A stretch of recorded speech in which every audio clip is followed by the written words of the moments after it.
The final moments of episode 6 hit like a cold shock, silent at first, then sinking in with a dread that feels almost personal. The camera doesn't scream, the characters don't warn us, yet everything suddenly shifts. Something ancient wakes up beneath Derry, and for a split second, the show lets us see the truth hiding under the town's perfect surface. It's that kind of ending that forces you to lean closer, replay the scene in your head, and ask yourself, was this Pennywise's plan all along? Because nothing in those last seconds is random. Every shadow, every sound, every reaction is a clue. And the deeper you look, the more you realize the story isn't just turning darker. It's finally opening the door to Derry's real nightmare. Episode 6 spends most of its early moments building a strange kind of calm.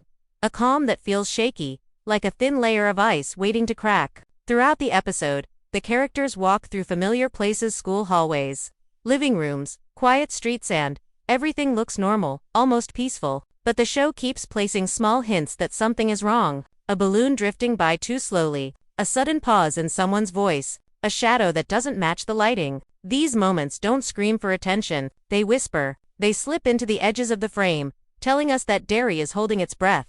And the characters don't realize they're walking straight toward something waiting for them.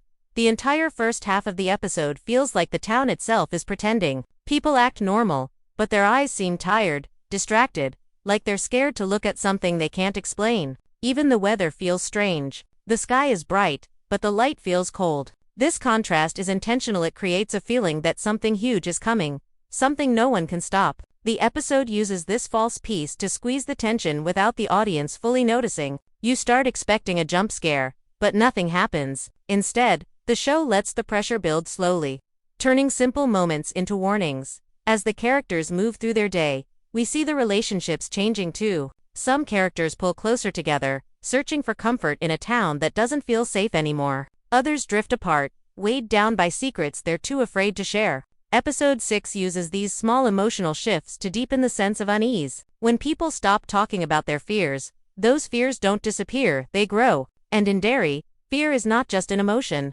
it's fuel. It feeds something ancient lurking beneath the streets, something that knows how to wait.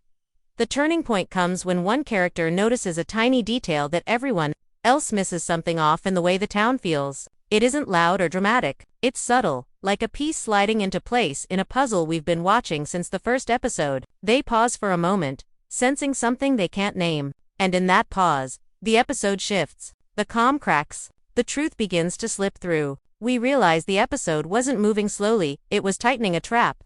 One step at a time. By the time the characters gather for the final scenes, the mood is completely different, even if they can't see why. The air feels heavier, the spaces between them feel stretched, like something invisible is pulling them apart. And while they try to focus on normal conversations, the audience can sense the change. The show has turned the calm into a warning. The small signs we ignored earlier now feel like pieces of a bigger pattern, one that points toward the return of something the town hoped it had escaped. This entire buildup is what makes the ending hit so hard. The episode tricks us into thinking everything is slowing down, when in reality, it's preparing us for a drop straight into the darkness that Derry keeps buried. The calm wasn't safety, it was the last deep breath before the terror rises again. The ending of episode 6 doesn't explode into chaos, it slides into it. It begins with something small, almost forgettable, like the sound of a distant thud coming from somewhere no one can see. It's the kind of noise that could easily be brushed off as pipes settling or a car door shutting. But in Derry, nothing is just a noise. The show uses that sound as the first ripple of danger, a signal that the calm we saw earlier was never real. It was a mask, slipping slowly as the truth underneath starts to show its teeth.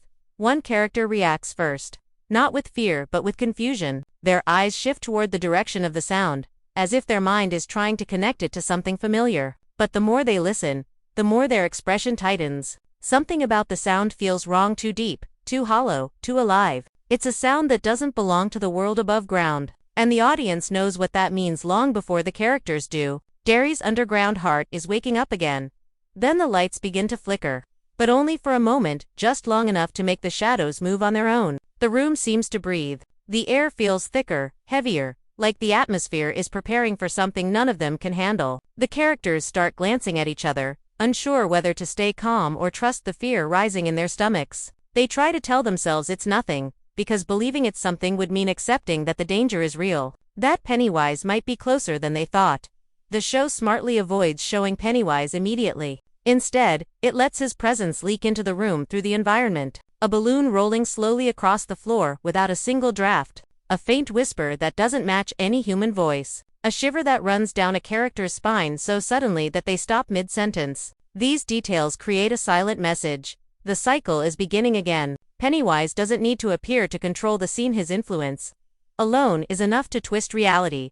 The tension reaches a peak when one character steps away from the group, drawn toward a dark hallway or an open door that wasn't open before. They don't walk with confidence. They walk like someone pulled forward by a force they don't understand. The others call out to them, but the voice doesn't fully reach. It feels as if the sound itself gets swallowed by the air. That's when we realize something important. The ending isn't about showing Pennywise, it's about showing how he manipulates the town, how he uses fear like threads, pulling people exactly where he wants them to go.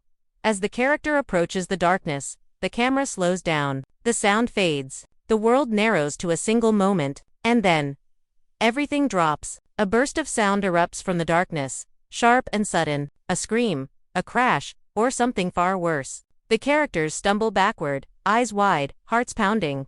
The audience feels the shock too, not because it's loud, but because it feels inevitable. We knew this moment was coming, but the show waited until the last second to strike. And then, in the final second before the screen cuts, we see the smallest hint of what pulled the character into the darker flash of color. A quick movement, or a balloon drifting upward. Something unmistakable. Something that confirms what we feared all along. Pennywise was there. Not in full form. Not completely revealed, but present enough to remind us that he never really leaves. He watches. He waits. And when the town starts to forget, he returns. Episode 6 ends at the exact moment that hope breaks apart. The characters realize they are trapped in a pattern older than their own lives. The audience realizes the story was never about escaping the past, it's about confronting something that knows every weakness, every fear, every secret. And now that Pennywise has taken his first step back into their world, the line between reality and nightmare begins to crumble. That single moment of terror isn't just an ending, it's the beginning of everything that comes next. The ending of episode 6 doesn't just show fear, it reveals something about Derry that the show has been hinting at since the first episode. Beneath the jump scares, beneath the flickering lights, there's a truth the series is slowly peeling back. Derry is not just a town dealing with a monster. Derry is a town built around one. Everything that happens in the final moments, every strange sound, every shifting shadow, every sudden instinct the characters feel comes from a deeper truth that finally starts rising to the surface. The town itself responds to Pennywise, almost like a living organism, waking up with its creator. The most important detail in the ending is not the scream, nor the sudden disappearance, nor even the faint glimpse of Pennywise's influence. It's the way reality bends the moment fear fills the room. Objects move without reason. The air thickens. The walls seem to press inward. These aren't just supernatural effects, they're signals. The show wants us to understand that Pennywise doesn't simply appear. He changes the world around him. Fear isn't just something he feeds on, it's something he shapes. And episode 6 uses the ending to make that crystal clear. One subtle detail many viewers miss is the way the characters respond differently to the same moment. Some freeze. Some panic. Some seem to understand more than they should. This isn't a random choice. The show is dividing them, marking them, revealing who is most vulnerable and who might become Pennywise's next target. Fear affects each person differently, and Pennywise adjusts his approach based on their emotional cracks. The ending becomes a mirror, revealing the inner state of each character without needing long speeches or explanations. Another hidden layer lies in the environment. When the character disappears into the darkness, the location itself becomes a clue. The hallway, the open doorway, the shifting shadows, none of these places are new. They've shown up before in earlier episodes, quietly connected to scenes where strange things happened. Episode 6 confirms that certain places in Derry are gateways, thin spots where Pennywise's power leaks through. These spots aren't random, they're built into the town's bones. And now, the characters have stumbled into one without realizing it. Even the balloon, the simplest symbol in the entire IT universe, carries new meaning in this scene. It doesn't float like a normal balloon. It moves with purpose, rising or drifting as if guided by a silent hand. The color, the direction, the timing, they're all part of Pennywise's message. A message that says, I'm here, I've been here, and you are already in my world. The balloon is not just decoration, it's a warning, a signature, and a promise all at once. The sound design of the ending plays a massive role in revealing the truth. Beneath the obvious noise, there's a low rumble, almost like a heartbeat. Slow, heavy, ancient, it's easy to miss. Tucked under the panic of the characters, but it adds a layer of meaning. That sound suggests something massive is awakening underground, something older than the town itself. Pennywise isn't simply back, he's rising. Episode 6 uses sound to hint that the cycle of feeding is beginning again, long before the characters realize it. Another revealing detail is the reaction of the town outside the scene. Lights flicker in distant houses, dogs bark for no reason, a street corner that was empty a moment before suddenly feels watched. None of this is shown directly, but it's implied through quick shots and subtle cues. The town senses the shift, and the shift spreads outward like ripples on water. It shows us that Pennywise's return is not a local event, it's a town-wide awakening. The most chilling revelation, however, comes from the characters themselves. After the final scream or sudden disappearance, their faces change. The realization hits them not just as fear, but as recognition. It's as if a memory surfaces, something half forgotten, something they buried because it hurt too much to remember. The ending hints that the characters might have experienced Pennywise before, maybe as children, maybe in dreams, maybe in ways they chose not to believe. Their reactions carry a strange familiarity, suggesting that the terror returning to Derry is not new. It's returning, so the ending of episode 6 isn't just a cliffhanger. It's a reveal that the past is not gone, that the scars of Derry never healed, and that Pennywise doesn't need to show himself fully to take control. His presence alone is enough to twist reality, break trust, and pull the story into darkness. The truth hiding in the ending is simple but terrifying. Derry is waking up, and the characters are standing at the center of something much older and much hungrier than they ever imagined. What makes the ending of episode 6 truly unsettling isn't just the scream, the balloon, or the sudden vanishings, the message hiding underneath all of it. The show isn't only telling us that Pennywise is back, it's telling us why he's back, and why this exact moment matters. Episode 6 carefully builds a pattern that becomes obvious only when you look at everything together. The fear, the silence, the strange behavior of the town, none of it happens by chance. It's all part of a cycle that Derry has lived through, again and again.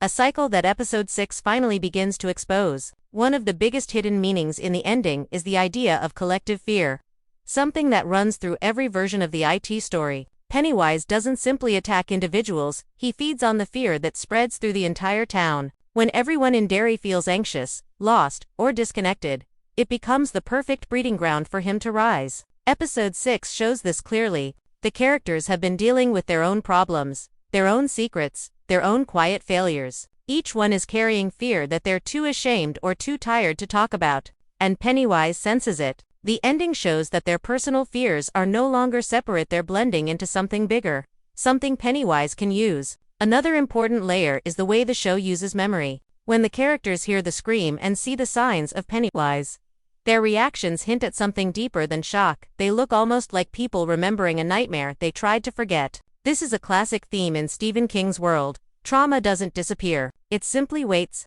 Episode 6 suggests the characters may have crossed paths with Pennywise long before this moment. Even if they don't fully understand it yet, the ending shows fear resurfacing, not as something new, but as something familiar, something that has touched them before in ways they couldn't explain. The episode also reveals something important about how Pennywise interacts with the town. He doesn't always appear as a full figure. Sometimes, he's a feeling, a shadow, a pulling sensation in the air. This subtle presence is a sign that he is still growing, still gathering his strength. Episode 6 shows this clearly. The flickering lights, the shifting shadows, the sense that the characters are being watched from angles the camera never reveals. This tells us that Pennywise is slowly shaping the environment before showing himself fully. He tests the town, pushing the boundaries of reality to see who reacts and who resists. A deeper meaning also hides in the environment itself. The hallway where the character disappears. The dark corner that suddenly becomes important. The balloon drifting up from the floor. These places and objects act like cracks in the town's surface. They show us where the barrier between the real world and Pennywise's world is thinning. Episode 6 hints that Derry is full of these thin spots, places where the town's history has worn away at reality. The ending uses one of these spots intentionally to pull the characters into Pennywise's influence. This means the danger isn't just him, it's the entire structure of the town. The most symbolic part of the ending is the brief flash of color, movement, or shape that hints at Pennywise. It's quick, almost too fast to register. But that's the point. Pennywise doesn't need to reveal himself because the characters already know what he represents. That tiny glimpse seals the message. Pennywise is not rising because he wants to. He's rising because the town has made space for him again. The fear, the silence, the emotional distance, all of it has weakened Derry enough for him to slip through the cracks. What's even more chilling is how episode 6 uses sound to explain Pennywise's return. The low rumble under the scene, the heartbeat-like vibration, the strange echo that isn't coming from any visible source. These sounds signal that something ancient is waking up. Pennywise isn't just a clown or a creature. He's a force that sleeps beneath Derry, feeding off the tension and hopelessness that quietly spread through the town. The sound is a clue that his awakening is not accidentally triggered by fear that has reached a breaking point. The final meaning of the ending lies in how the characters respond after the shock. They don't just show fear, they show change. Some look angry, others broken, others strangely calm. Their reactions reveal how each one will face the truth moving forward. The ending of episode 6 sets the stage not just for Pennywise's return, but for the emotional unraveling of each character. The message is clear. Pennywise doesn't destroy people overnight. He pulls them apart slowly, using their own fears against them. So the deeper meaning behind the ending is this. Pennywise returns when the town forgets its past, and when the people inside it become lost in their own pain. He rises from the cracks created by silence, guilt, and broken memories. Episode 6 shows that the monster is not just in the sewers, he's in the emotions the characters have been avoiding. And now, with fear spreading like a quiet fire, Pennywise finally has the room he needs to step back into their lives.